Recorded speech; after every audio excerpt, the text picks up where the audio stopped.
காலையில் நேரமே வீட்டிலேருந்து கிளம்புனதுங்க. ஆனால் ஊருக்கு போகிற வழியிலேயே சித்தி வீட்டுக்கெல்லாம் போயிட்டு அங்கேயும் அம்மா அப்பா வீட்டில் போய் சாப்பிட்டு ஆத்தா தாத்தா வீட்டுக்கு வர்றதுக்கே 7 மணி ஆயிடுச்சுங்க. நேரமே வரலான்னு பார்த்தோம். ஆனால் பாப்பாவும் ஆற்றுல விளையாடிட்டு வரமானின்ட்டா. சரி ஒரு நாள் தானே அவளையும் கூட்டிகிட்டு வந்திருக்கிறோம், கொஞ்ச நாள் விளையாடிட்டு போட்டு நம்ம மெதுவாக போய்க்கலான்னு விட்டாச்சுங்க. அப்படியே கூடவே இருட்டும் ஆயிடுச்சுங்க.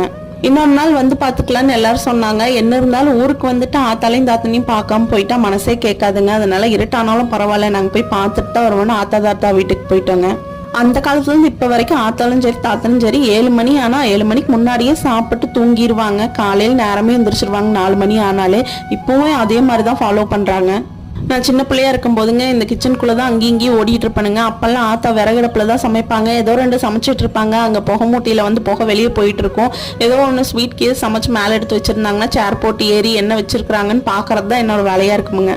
இதெல்லாம் பார்த்து உங்களுக்கு ஏதாச்சும் பழைய நினைவுகள் வந்தால் ஷேர் பண்ணுங்க. இன்னொரு இன்ட்ரெஸ்டிங்கான வீடியோவில் பார்க்கலாங்க. பாய்ங்க.